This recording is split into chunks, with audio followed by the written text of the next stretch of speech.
All right, everyone, get ready because today we are taking a deep dive into the world of creatine. Mm. I know, you're probably thinking, creatine, that's just for those hardcore gym rats, right?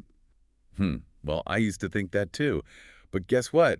Turns out this stuff has a whole bunch of benefits that go way beyond just packing on muscle. Absolutely. We're talking about things like boosting brain power, increasing energy levels, and maybe even some long-term health benefits. It's actually pretty fascinating how much research is coming out about this stuff these days. Okay, you've got my attention. So before we go any further, let's start with the basics. What exactly is creatine, and how does it work its magic? Well, creatine is actually a naturally occurring amino acid. Now, amino acids are basically the building blocks of protein. Your body produces it naturally, and you can also find it in foods like meat and fish. The key to understanding creatine's power is this little molecule called ATP, which stands for adenosine triphosphate. ATP. Okay, that rings a bell. Isn't that the stuff that basically powers our cells? You got it. ATP is like the energy currency of our cells. Think of it like gasoline for your car. Every time your cells need to do something, whether it's making your muscles move, sending signals through your nerves, or even just thinking a thought, they need ATP to make it happen. Okay, so ATP is pretty much essential for everything our bodies do. But where does creatine fit into all of this? Here's where things get really interesting. When your cells use ATP, it gets converted into ADP, which stands for adenosine diphosphate. Think of ADP like a drained battery. Now, what creatine does is it helps recycle that ADP back into ATP. So it's essentially recharging your cell's batteries. So it's like having a backup generator for our cells, ready to kick in when they need an extra boost of energy. Exactly. And this is especially important when you're doing high intensity activities like lifting weights or sprinting because your muscles are burning through ATP really quickly. Creatine steps in to help replenish that energy, which lets you push harder and recover faster. So that's why it's such a big deal in the fitness world. That makes a lot of sense. But wait a minute, if it's boosting energy production, doesn't that mean it could benefit more than just our muscles? You're quick on the uptick. That's exactly what researchers are starting to uncover. It turns out our brains use a ton of energy. They're constantly firing neurons and need a steady supply of ATP to keep up. And guess what? Studies have shown that taking creatine supplements can actually increase ATP levels in the brain by as much as 10%. Hold on, seriously. A 10% boost in brain energy. That's huge. So does that mean we could potentially be talking about things like sharper thinking, better memory, improved focus, all from a supplement that's known for building muscles? That's the idea. Now, we always need more research to confirm these findings, but the early results are pretty exciting. This could be a real game changer for students, people with demanding jobs, and even older adults who are looking to stay sharp mentally. Okay, my mind is officially blown. I had no idea creatine had this kind of potential. But before we get too carried away with all the good stuff, we need to talk about the flip side. Are there any downsides or potential risks we should be aware of? That's a really important question, and the short answer is yes. Like with any substance that affects your body, there are a few things to be cautious about with creatine. One of the most common side effects is water retention, especially in your muscles. Wait, water retention. So does that mean people taking creatine might see their weight go up suddenly? Exactly. Now, it's not actual fat gain, but rather your muscles holding on to more water. This can make the number on the scale go up temporarily, which is something to keep in mind if you're tracking your weight closely. Okay, good to know. I can see how that would be a concern for some people, especially those who are focused on how they look. But what about more serious health risks? I've heard some people talk about potential damage to the kidneys or liver. Is there any truth to that? It's important to address those concerns head on. Here's the deal. For people who are generally healthy, creatine is considered safe, even if you take it for a long time. However, for people who already have kidney or liver problems, it's a different story. They need to be extra careful and talk to their doctor before even thinking about taking creatine. So it's not a one-size-fits-all situation. It sounds like any underlying health conditions definitely play a role. Absolutely. And it's also worth noting that everyone responds to things differently. Some people experience digestive discomfort when they first start taking creatine or if they take too much. We're talking things like bloating, stomach cramps, maybe even some diarrhea. Ugh, that doesn't sound fun. Any tips for avoiding those tummy troubles? The key is to start slow. Begin with a smaller dose and gradually increase it as your body gets used to it. And of course, staying hydrated is super important. Remember, creatine pulls water into the muscles, so you need to make sure you're replenishing those fluids. Right, that makes sense. Hydration is always important, but Even more so when you're taking something that affects how your body handles water. Now, I've also heard that creatine can make you more prone to muscle cramps. Is there any truth to that? There is some truth to it, especially if you're not drinking enough fluids. Dehydration combined with creatine's water-drawing effects can definitely set the stage for muscle cramps, especially during those tough workouts. So hydration is non-negotiable. Got it. Now, this might sound a little out there, but I read somewhere that creatine could potentially have an impact on mental health. Is there any evidence to back up that claim? It's definitely an area of research that's gaining more attention. While we still need more data to understand the long-term effects, some studies are suggesting that creatine might have an influence on mood and how our brains function. Wow, really? So it's not just about physical performance. This stuff could be affecting our brains on a much deeper level. Exactly. It just goes to show you how complex our bodies are and how much we still have to learn about the connections between what we eat, the supplements we take, and our overall well-being. Well, I am definitely hooked now. I feel like we've just scratched the surface of this creatine thing. There's so much more to explore. You're telling me. We haven't even touched on some of the common myths and misconceptions people have about creatine. Get ready, because next time, we're going full-on myth-busting mode. Oh, I can't wait. Listeners, stay tuned because we'll be right back with more insights into the world of creatine. Welcome back to our deep dive on creatine. It's incredible to think about how this supplement that used to be all about getting bigger muscles is now showing us that it can do so much more. I know, right? Hmm. I'm still kind of blown away by that whole brain boosting thing. It's pretty wild to think that this stuff could actually help us think more clearly. But before we get too excited about all the potential benefits, let's address those myths and misconceptions you mentioned earlier. I'm ready to bust some myths. All right, let's do it. One of the biggest myths out there is that creatine will wreck your kidneys. I can't tell you how many times I've heard people say, "Creatine, stay away from that stuff, it'll ruin your kidneys." But the truth is, for healthy individuals, creatine is not harmful to the kidneys. Really? So all those warnings about kidney damage are just not true? Pretty much. This whole misconception probably comes from the fact that creatine can cause a slight increase in creatinine levels in your blood. Creatinine is a waste product that doctors measure to see how well your kidneys are working. So when people see their creatinine levels go up after taking creatine, they naturally freak out. Ah, so it's like a false alarm. Creatinine goes up, but it doesn't actually mean your kidneys are being damaged. Huh. Good to know. Now, what about that other myth that creatine is only for bodybuilders? I've heard that one a lot too. Myth busted. While it's true that creatine is super popular among bodybuilders because it helps build muscle, its benefits go way beyond the weight room. Anyone who's doing intense physical activity like endurance athletes, people who play team sports, or even just weekend warriors can benefit from creatine because it helps produce more energy and speeds up recovery. So it's not just about getting ripped. It's about performing at your best, no matter what your fitness level is or what your goals are. Exactly. And while we're on a roll, let's tackle another myth. The idea that taking more creatine means getting better results. Oh yeah, I've definitely fallen for that one myself. You always think more is better, right?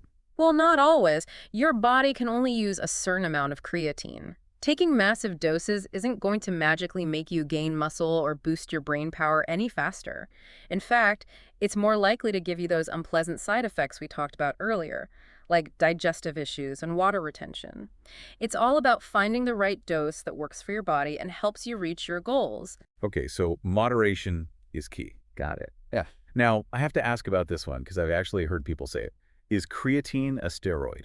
Definitely not. Creatine and steroids are totally different things that work in completely different ways. Creatine is a naturally occurring amino acid that helps your body produce more energy naturally.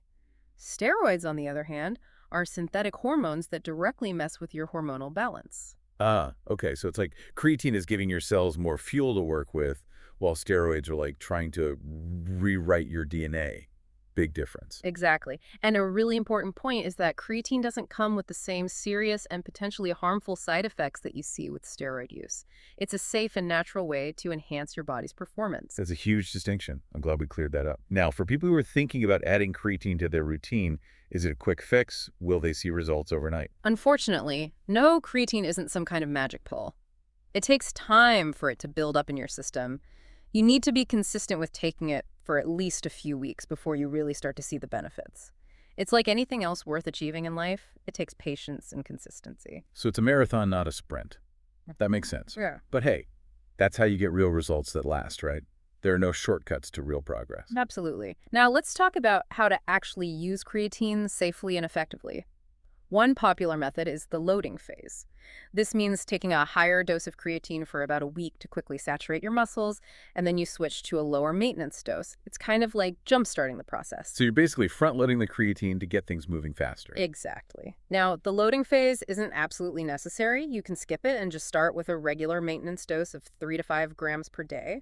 It might take a little longer to see results, but it's just as effective in the long run. Okay, so loading is optional, not required.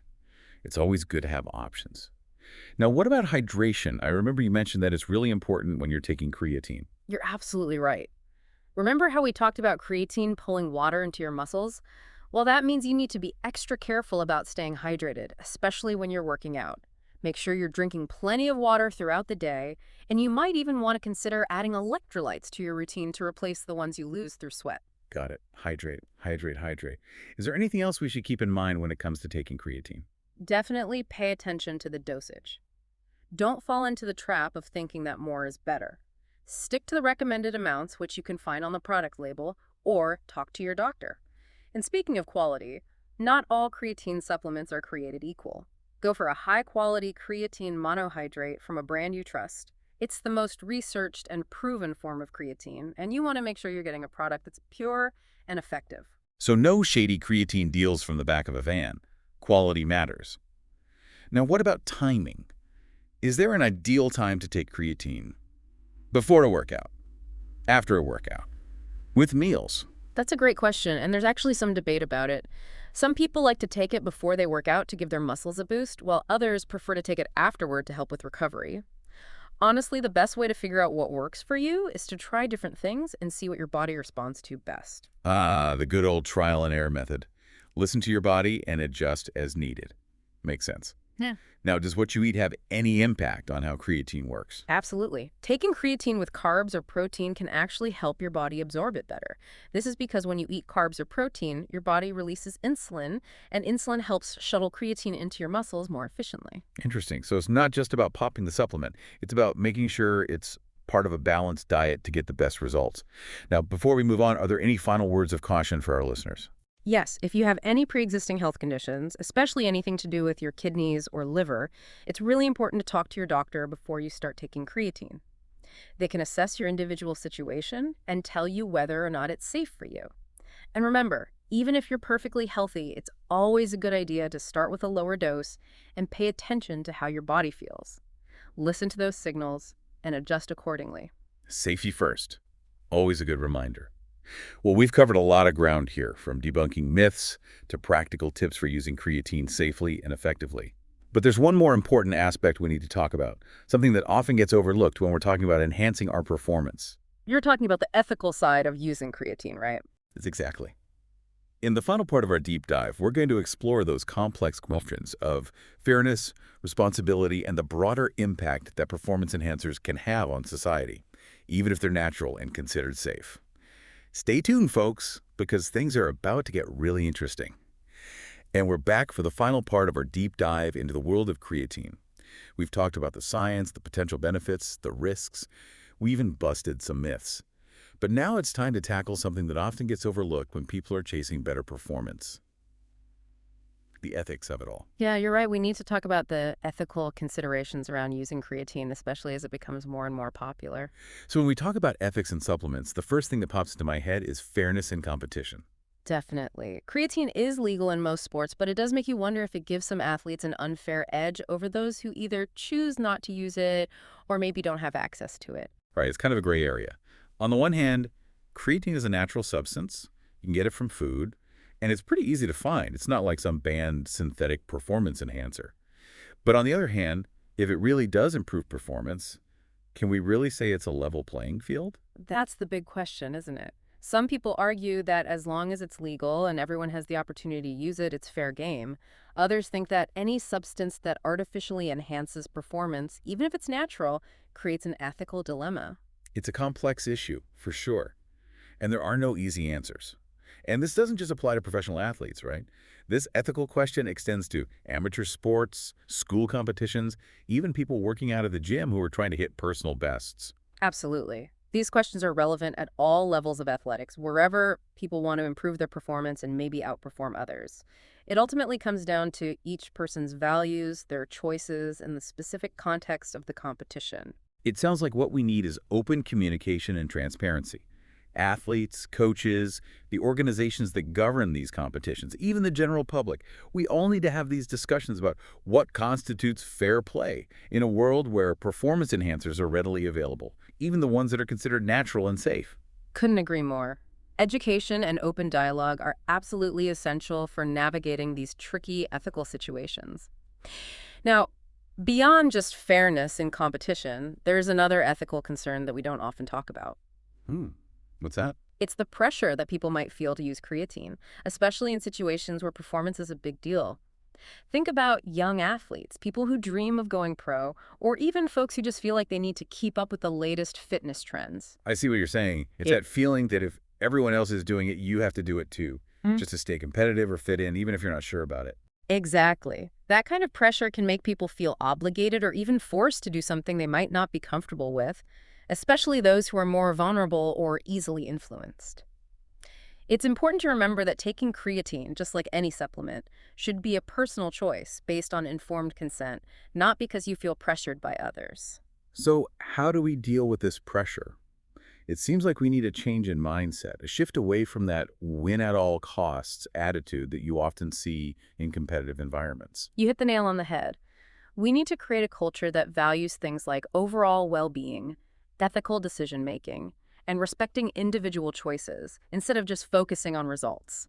And that starts with having open and honest conversations about the pressures athletes face, promoting balanced viewpoints on supplement use, and prioritizing long-term health over those quick, short-term gains. Well said.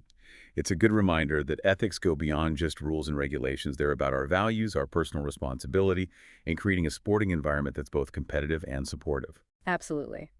As we wrap up our deep dive into creatine, remember that knowledge is power.